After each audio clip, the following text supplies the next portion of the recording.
It's a pleasure to be, really privileged to be with you. I was hesitant to make this offer of the seminar because I know it was a bad time of year for a lot of people. As Peter said, we are going to Australia, so it's been a very tough decision, driven mainly by our grandchildren being across in Sydney. But it will mean that I'll be able to carry on, I think, for the next 9 months, hopefully finish the project which I've been working on for the past 3 or 4 years, and that's a history of adult and community education in Aotearoa since the 1970s. I'm hoping that the publication in the end, I've dealt with the pre-1970s stuff fairly briefly in a couple of chapters and then come on full steam from the 1970s, and at the moment I'm having huge problems trying to condense a mass of material because I find it very difficult to draw lines. I've always had that difficulty and I don't think I'm alone in that, but with a field like adult and community education, it sort of invites you to take on the world. So I started taking on the world, and I'm still in that process, looking at the history since 1970s, which is about as long as I've been in this country, because we came here in 1978, and you'll hear my accent is South African. So we come from Cape Town, where I was involved in adult education there in the apartheid era, and one of the reasons for leaving was because I saw our children being caught up in the Cape Flats, and it was very much like a Civil War situation, with black young people being mown down by the white National Service people on occasions and by others. So we were very fortunate to be able to move here, and I came on the University of Canterbury staff and have been here ever since. But I won't carry on with my biography, although I do start by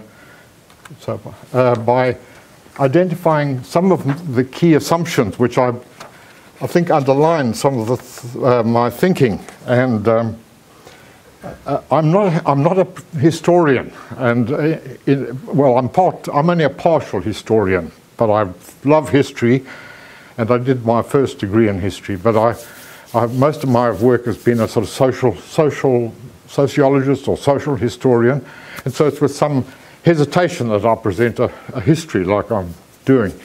And those are some of the things which I bring to it.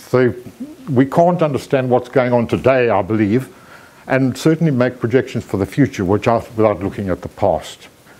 I believe that's very important. History of adults and community education is best understood in its wider social, political and economic and cultural context. And this lands me in problems, of course, because the context takes over the substance, and the context is huge. Just as an example of that, when I started writing the book, I was very interested in trying to link learning into the social movements that were taking place in the 70s, and I still think you need to do that.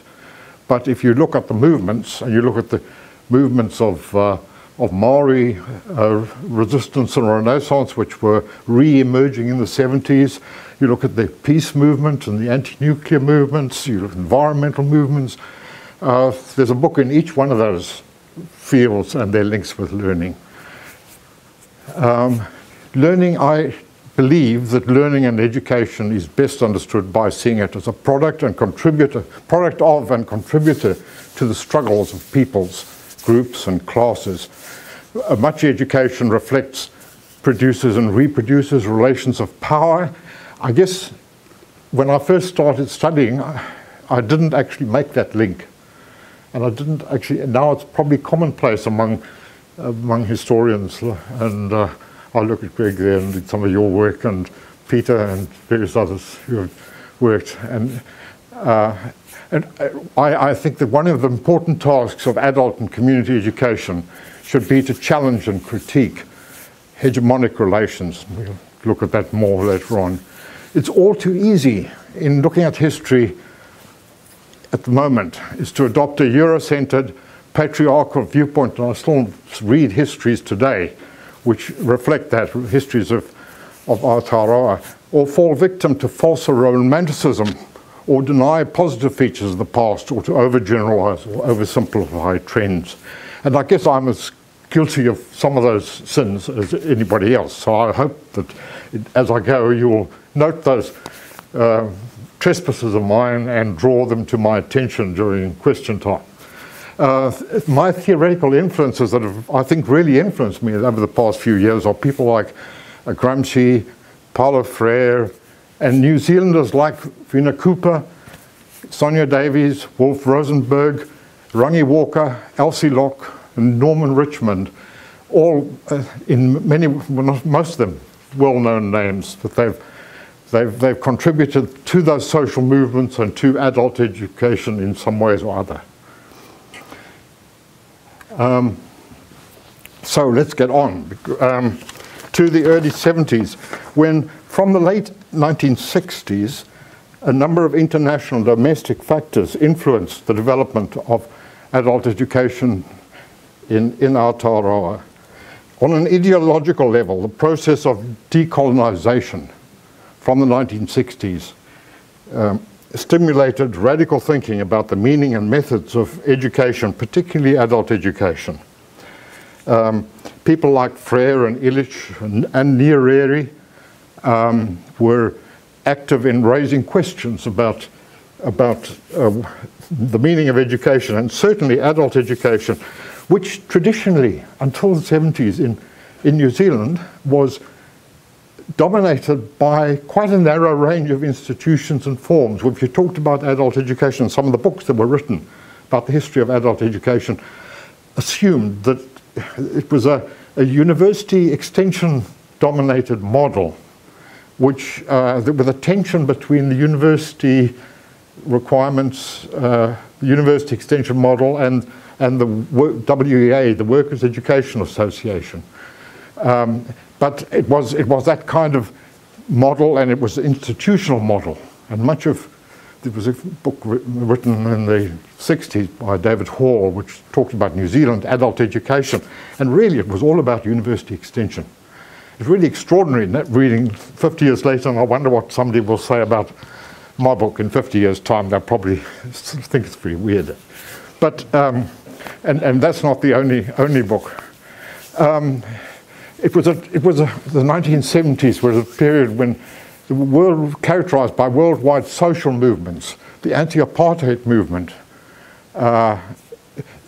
grew up in the 60s and flourished, grew further in the 70s, and then of course Springbok Tour in 1981, where by that stage we were here and active participants. The Vietnam War and the peace movement had its origins in, of course, in the 60s. And the anti-nuclear movement, environmental movement, indigenous peoples movements around the world, and feminist movement of the late 60s and 70s gave practical meaning to the concept of learning through struggle. It wasn't just something out there, it was actually something real for real people who saw the need for change and the part of learning and education in that change, whether it be formal education or increasingly a radicalized form of non-formal, informal education or outside of institutions. In the sense, some of those groups were saying the institutions won't change, we need to get out of them. But there was also calls and attempts to shift institutional models of education. This movement gave rise to growing global interest in notions of lifelong education, sponsored through UNESCO and also by the OECD, which tended to dither between a model of the new education, which was called recurrent education, which was probably more institutional than others and more focused on work interrelation between work and education. But they were promoting alternative models, and UNESCO was as a counterbalance to the emphasis on formal schooling. Formal schooling in many countries in the world, of course, at that time was failing miserably to address the or governments through formal schooling were failing miserably to address the huge issue of rural young people and adults who were just outside. There was formal schools and there was the rest who never got any schooling at all. But until that time, the emphasis had been very much on trying to extend formal schooling to everybody. And then during the 70s, there was quite a shift to say, look, we've actually got to look at alternatives. And of course, what happened is another story, because in many parts of the world, it was just a way of postponing the need for schooling for rural people from poor backgrounds. But there was a searching for new ways of doing things. Reports of a committee on lifelong, with regard to Aotearoa, the New Zealand National Commission for UNESCO, which has always had a strong interest in adult education here in this country. It was a very key committee report in 1972. And that drew on, proposed a whole range of possibilities for the future. And then the Educational Development Conference, which was a remarkable exercise. It was one of the first conferences we've had in this country that attempted quite seriously to draw on mass participation. It started off with a fairly limited traditional model of a council that was going to give advice to government, and the Educational Development Conference not only drew on the new thinking, but tried to engage with a huge number of people. And a large number, in fact, did participate. About 60,000 people actually joined discussion groups and made submissions, mostly through the discussion groups around the country. And it was really quite a significant attempt to engage the public in education about the future of education. The reforming the Norman Kirk government in the 1972 to 75 promoted a number of changes in education. Terms like lifelong education were bandied about. Terms like community education came into their own at that time. And the other term that came in terms of the Education Act of 1974, introduced the concept of continuing education to cover all forms of post-compulsory education, including vocational and non-vocational education. And for the first time provided for direct funding of a range of voluntary organizations and community education organizations. That act of 1974, that was a sort of pre-runner of, at that stage essentially you had universities, you had the new technical institutes, which were only, I think at that stage they were only technical institutes in the 4 major centres of the country. They may have had 1 or 2 else, but I think that's only ones. You had the technical institutes, which had in the 60s grown out of technical schools. So the whole notion of post-secondary education was still at a very early stage. And you had universities, you had technical institutes, which were driven by decisions in Wellington by the Department of Education, and very narrowly focused on technical training, vocational education, and they weren't to get out of that particular stream. And then the act made it possible for Polytechs for the first time to offer a wider range of courses. So that was quite significant. And there were, in addition to the universities, the newly formed technical institutes, which were struggling to cope with the increasing demands.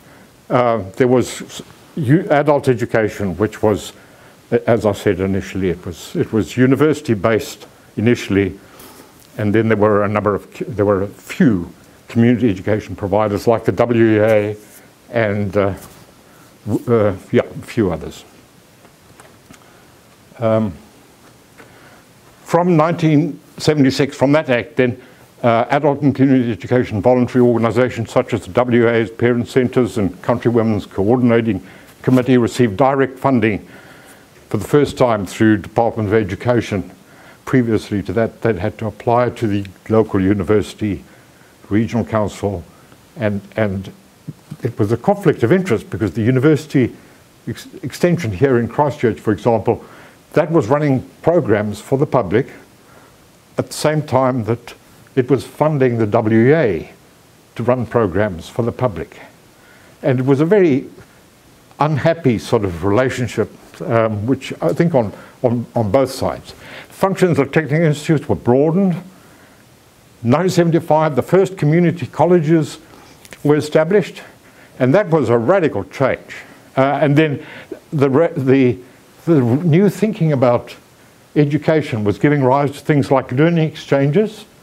At the WA in Worcester Street, one of the front rooms there was a learning exchange all around the country. There were about 100 of these learning exchanges which were offering, essentially all they were doing was an information bank. If you wanted to teach art or music or chess or whatever, you could give your name into the learning exchange, and then if you wanted to learn something, you did the same. It was all part of that radical anarchism that was associated with people like Ivan Illich and a number of others who were trying to get away from the institutionalized forms of learning.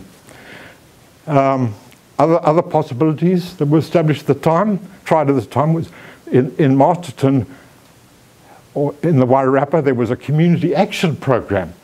The Wairarapa was too small an area to justify having a community college, which, so instead, in centres like that, they set up what was a community action program, which was a group of about 3 or 4 staff whose job it was to engage in community development and encourage learning activities, but the main thrust was in community development. So the Wairarapa and also Nelson, the Community Education Service, both set up different models entirely from previous institutional models. So there was all these interesting developments. And then in that the 1975, and changes to the Education Act allowed for adults to return to day school and adolescent day school students to enroll in evening classes for the first time. So that again was a major change, and of course Hagley was one of the first schools to push for that, to develop that. Community schools were developed in Auckland mainly, initially. These were schools who defined their roles far more broadly than most secondary schools at the time. And they were very much engaged in not quite as activist a way as the Wairarapa Community Action Program, but they employed staff whose job it was to engage with the community. There's a whole story there, and it's a very interesting one of their first community schools, community learning centres and trial schools. There were about 5 in the country. Aranui was one of the community learning centres, and Hagley was the other. And that was an attempt to break down the traditional secondary school model and look more broadly at schools in communities. And the National Council of Adult Education was a key instrument. It was a key council which was trying to push for new models and innovation and pioneering in adult education at the time.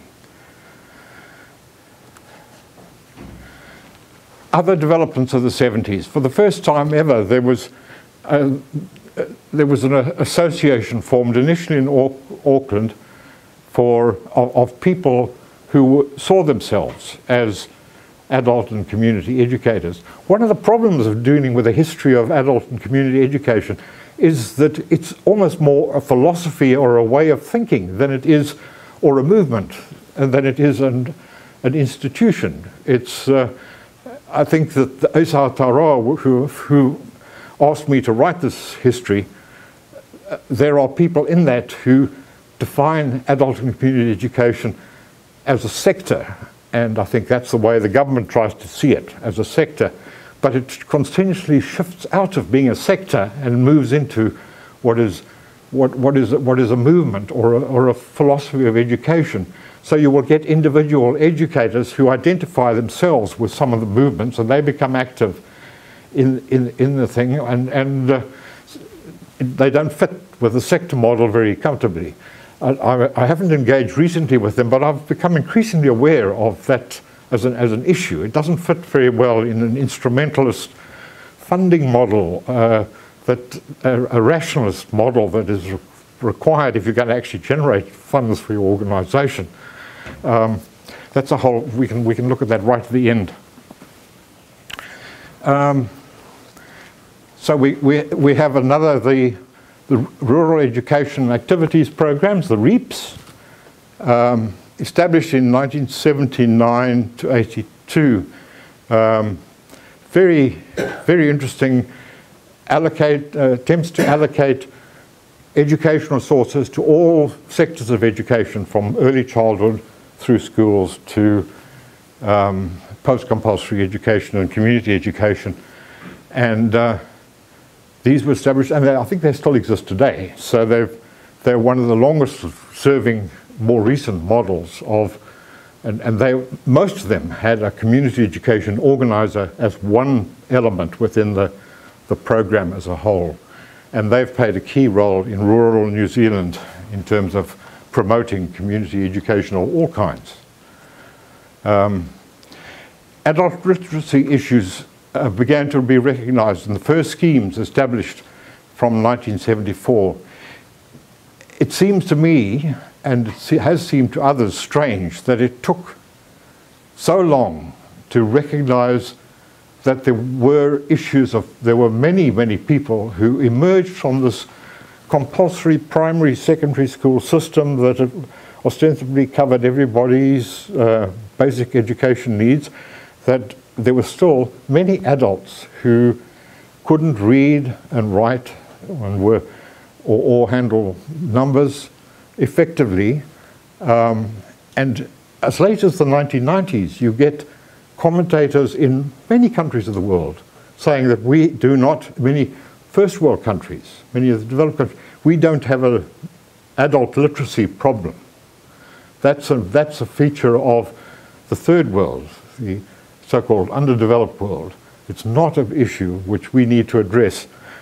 And it's only in the 1970s that some people, mainly social service people, the churches, people like this began to realize through their personal contact with people would come to see you and say, you know, I can't get a job. And why I can't get a job? I can't fill in the form. And that only began to happen and be recognized as an issue in the 1970s for the first time over 100 years. And so the first first adult literacy classes were set up in the 70s. And in the early stages, it was entirely a voluntary organization. In the 1980s, there was no funding available. The National Council of Adult Education managed to raise some funding for a position, one coordinator in Wellington, or in Hawke's Bay actually. It started in Hawke's Bay. Auckland WEA started one project, and Hawke's Bay had the other. And they gradually developed, and I'm at the moment just writing up the history of literacy, adult literacy of that period, and it's really an interesting problem how it grew from nothing and began to emerge until in the 2000s it was seen as a major, or in the 90s began to be seen as a major impediment to economic growth and development, and the governments began to put more money into adult literacy schemes. Of course, the 70s were characterized, as I mentioned earlier, the re-emergence of Maori resistance and the Renaissance. Land March, Bastion Point, just two examples of key resistance movements, and then that led to, well, that was both a product of previous work by one or two, well, the Maori Women's Welfare League was one of the key organizations that promoted various forms of education, going back from the 60s, 50s, 60s, 70s. In the late 60s, early 70s, there was Ngā Tamatoa. When I referred to Rangi Walker, he was one of that tradition of radical adult educators and university people who was very much promoting and advocating for the radical groups of Maori at the time. And by 1978, there was new efforts by the Department of Maori Affairs, led by one or two key people, to promote all kinds of Maori initiatives. And they founded the first conference which promoted the tūtangata philosophy, the people's philosophy. And that had a huge impact on all forms of Maori education, and particularly adult education. The growth of Maori language teaching for adults, Tātarangi, formed to support non-formal and informal learning and teaching of Maori language in the early 80s. And that, once again, is a remarkable story. At the time then, I'm tempted to go into more detail on all of these, but they're just, yeah, they're amazingly interesting stuff. University Centres for Continuing Education or Extension Studies at the time maintained a range of courses and established at this time a number of special programs and certificate courses. There was Certificate in Liberal Studies here at Canterbury. There was Certificate of Maori Studies at Waikato. So a number of the university extension, having been criticised very strongly for duplicating courses for the public, the centres and departments looked for alternatives, and the Certificate in Social Work was one that Canterbury had, and all the universities were looking at special programs for adults, for more mature people to deal. And one of the things I got involved with fairly early on was a Certificate in Continuing Education, and with New Start programs, which went for years. They initiated at Auckland, and we had them substantially here. And so that was a time when universities were trying to find out what their role was in this new environment that had emerged in the 70s. And of course they were under some criticism in the 70s for being institutional and somewhat closed. The early 80s saw the dashing, the collapse of some of the hopes of the new thinkers of the 70s. The early 80s, particularly under the leadership of a Minister of Education, Merv Wellington, who is one of the evil archetypes of people like me, who embody everything that was wrong with the government at the time, who cut drastically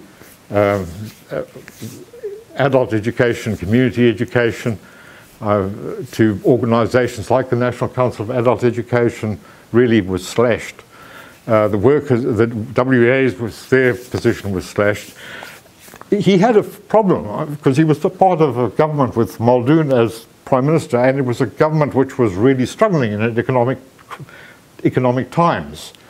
And I think the whole teaching force as a whole saw them as opposed to progressive tendencies in education.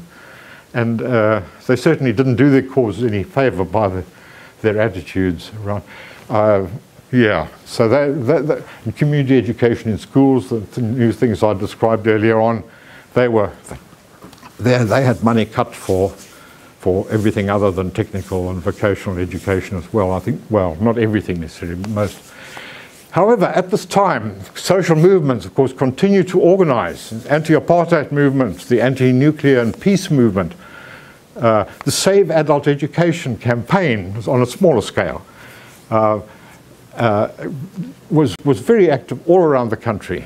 And adult and community education became highly politicized as a conflict, particularly over the National Council of Adult Education.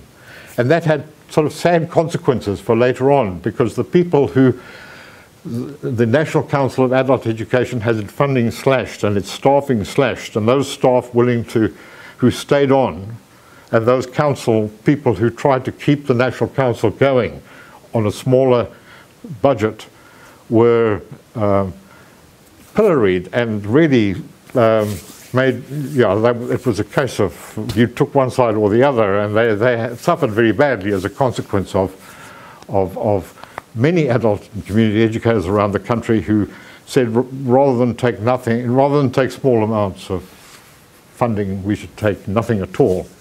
And so there was a huge split on that, and it echoed throughout the 80s. It didn't just go away when the government changed. But at the same time, the Maori language movement continued to go strongly ahead, and it saw the birth of the Kohanga Reo movement and the first wānanga in 1981. So there were things going on whilst everything else seemed to be collapsing around us.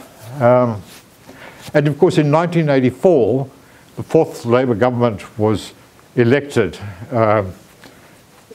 quite unexpectedly at the time, but it elected on a strong social democratic and progressive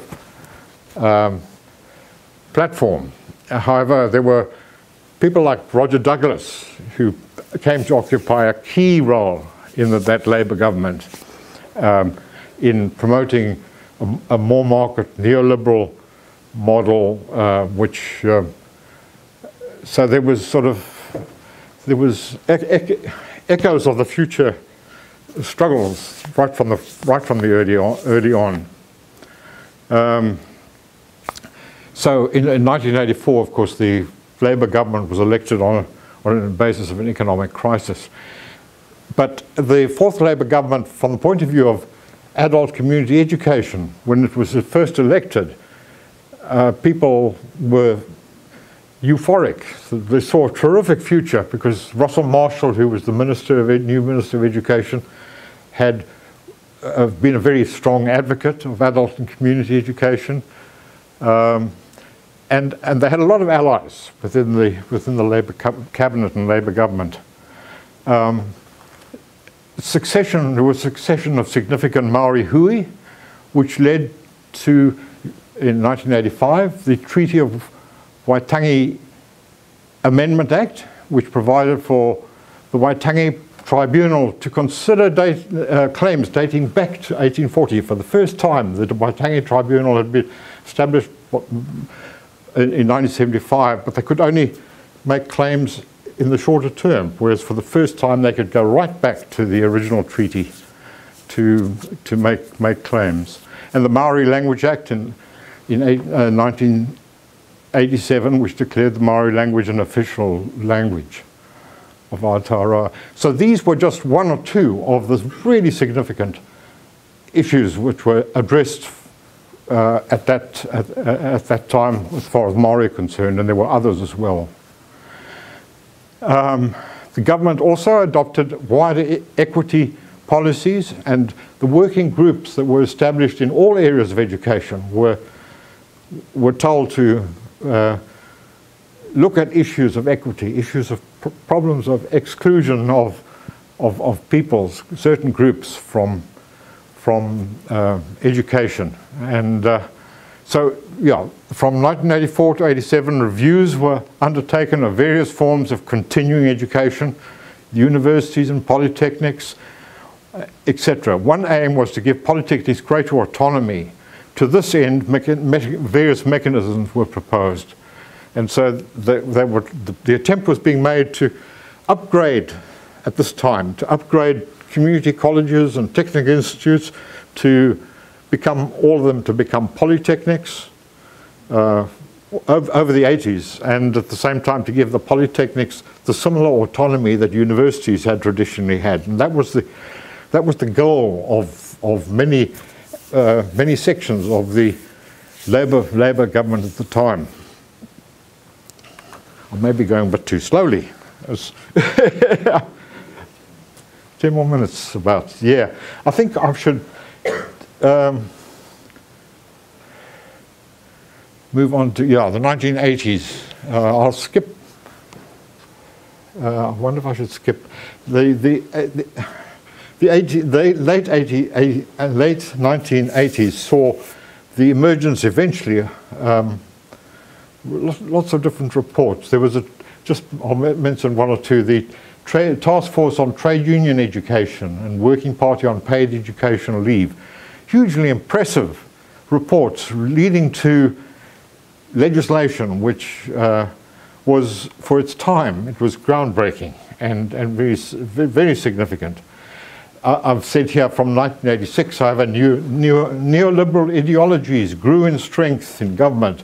The Royal Commission on Social Policy was set up in 1986, allegedly as a way of reducing the policy impact of neoliberal advocates in government.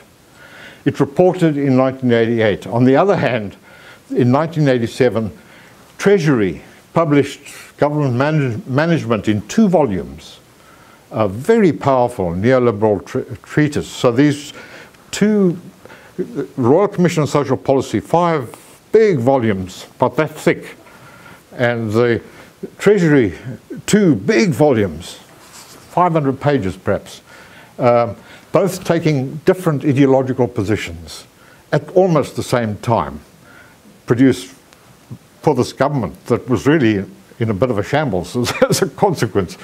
David Longy tried to assert his position and eventually lost his premiership. All this, however, resulted in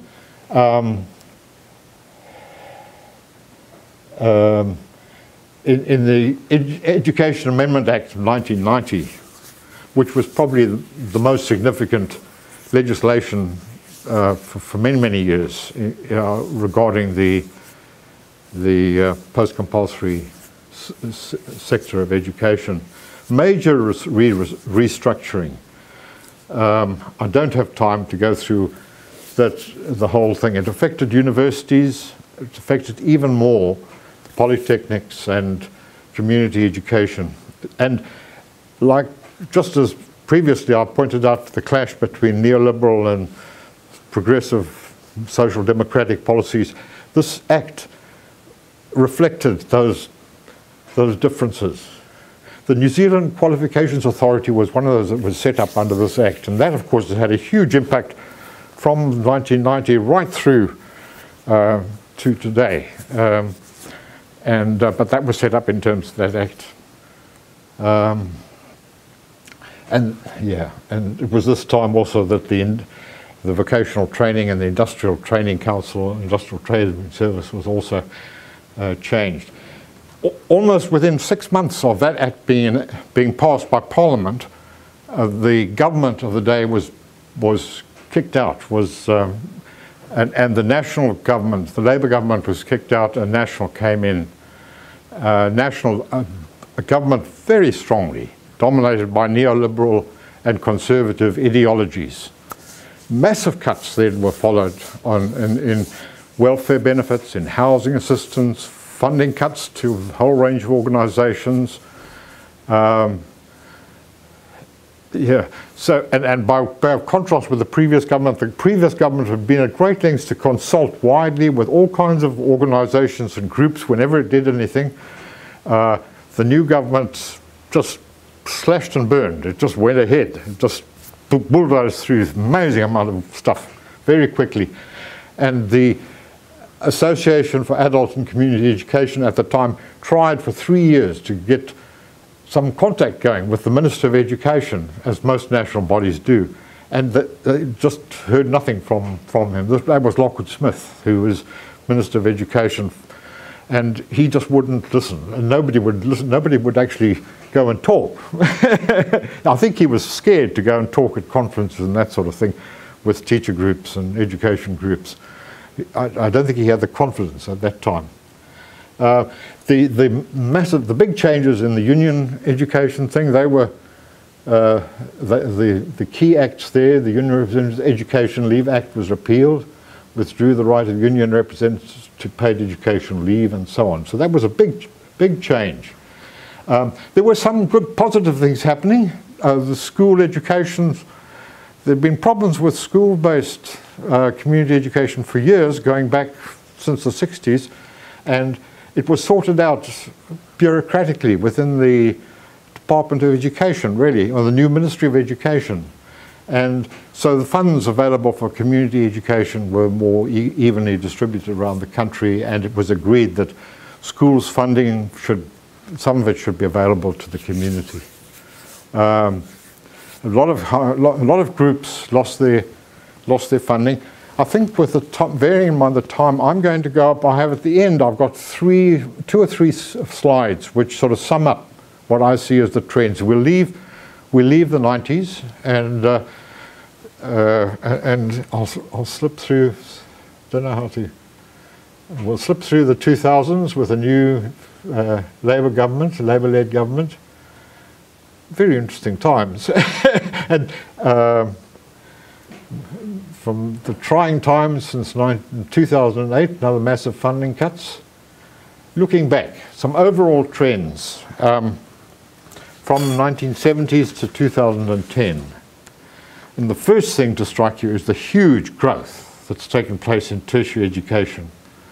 I guess at the beginning of the 70s, it was very much an elitist thing going on beyond secondary school. Very, very few people ever went. Now it's almost accepted that people will do that, except in some sections of the community. There's some form of tertiary education, not universities. Universities, I think, are still largely privileged. I'm not sure about that. I need to check that. But there's been a huge growth in tertiary education, accompanied with a huge growth in considerable increase in credentialism, rising out of the formation of the Qualifications Authority. I guess New Zealand, in some ways, has probably led the way in the qualifications framework. I know that in the early days, some of the work done by the qualifications framework was exported to other countries. But there's been a massive growth in credentialism. Increase in the instrumentalism and managerialism, and increased competition in education. I'm really struck when I look at, that's more generally in education. If you look at it from the point of having looked at the history, if you look at the kind of issues and questions which people were seeing as important in the 1970s, the notions of managerialism, of management, actually didn't figure. I mean, yeah, it's really quite striking. And the increasing competition in education. Growth of market-driven forms of education and training. I guess the level of competition between institutions, that even between universities, has, back in the 70s, I don't think there were any questions of competition between universities. There might have been marginally for a bit of funds, research funds here or there, but generally for admission students, liaison officers used to ask students what they were doing and what they wanted to do, and then send them to the university which they felt was best. It may not have been wise, but that was the sort of model which was operated. But now competition exists very powerfully. Growth of private providers of tertiary education, that's a hugely significant development. I guess neoliberalism has become established orthodoxy. It's still got a few voices who raise questions about it, and occasionally it sort of emerges up, it bubbles to the surface in Parliament and so on, but the criticism of it, but it's still the dominant ideology today. The expansion of labour market-driven education and training. When I look at, if you look at the rest of my slides, it's so clear that that's a change which particularly occurred from the early 90s. That's not to say, yeah, that's, it certainly was happening back in the 70s, but it wasn't as widely developed. A greater divide than ever before between the very rich and the poor, increases in inequality.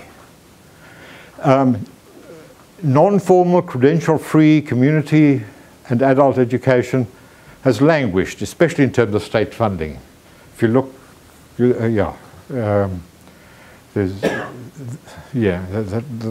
that's very clear to me. Institutional contributions to adult and community education have largely lost their service rationale and instead have become closely linked with institutional marketing and promotion. At the university level and at school level, if you look at what's offered in terms of, to the public in terms of community education, and the way the institution views it, it's quite significantly different. Looking back, some decrease in state funding of adult and community education for social justice and citizenship. That's one of the sub-themes within this book, and I've done quite a lot of work, particularly in Christchurch, on education, community education for social justice and citizenship. And the non-state funded programs of like protest marches and seminars organized by various groups to look at questions like whether it's a TPPA or whatever, those are still happening and will probably continue. But the notion that you could actually seek government funding to run seminars on TPPA which would raise critical questions, it's not really so easy to conceive of today. Whereas I think in the 80s, certainly, that was happening. It was always politically criticized, but it certainly was happening. Increased moves to promote a bicultural Aotearoa, built on Tiriti or Watangi. I guess there are at least as many, if not more, moves to promote bicultural Aotearoa now as there were. And there are more opportunities, and there are possibly, I don't know, more state-funded opportunities. Increases in Maori forms of learning and education, such as Wainanga and Tātarangi. I think those have increased. Perhaps there have been increases also in Pacifica forms of learning and education. I've put there greater gender equity within structures which still reproduce patriarchal processes and forms. Very great generalizations which need to be contested, I think, and debated. Debated at least, not necessarily contested. Increased recognition of adult literacy issues and the growth of adult literacy programs, especially in the workplace. That's unquestionably happened, and in the early days, the adult literacy program was largely voluntary, and now it's mainly state and professional, although there's still a lot of voluntary input into adult literacy programs. Huge advances in technology hold out possibilities of greater corporate manipulation and control on the one hand, as well as possibilities of greater human liberation and lifelong learning on the other. So I think in relation to a lot of these issues where there are positive developments, they perhaps need to be seen as areas of struggle between, I think there's evidence of a real danger of co-option and of various movements of the Maori, of Maori forms of learning and education. I think wānanga are really, and universities, wānanga and universities are constantly faced with ongoing struggles between the dangers of neoliberal dominance and the possibilities of working for a more human liberation. I don't want to sound the death knell of a lot of the positive things that are still there and have been achieved by people. Just finally, I'd like to end up with looking ahead. lessons from history, and these are, it's always dangerous to think you can read lessons from history, but I like to do it. Globally, education is being reshaped in the wider context of neoliberalism. ACE, adult community education's emphasis on education for collective, social and cultural ends, as well as personal purposes and interests, and its relative marginality compared with school and training-related education, is particularly susceptible to domestic political change. I believe that's borne out historically to be the case. This historical analysis of the fortunes of adult community education offers some pointers, I suggest, to the way forward in these neoliberal times. First, it seems clear that adult community education is unlikely to survive in lone combat. Building alliances and coalitions is essential to resistance. Second, our analysis of historical developments suggests that even in difficult times, it's possible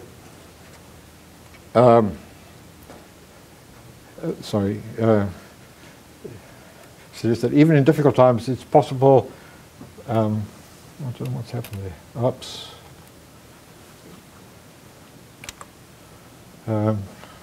Oh dear. How do I get back? I'd like to finish the last points. Sorry, Peter.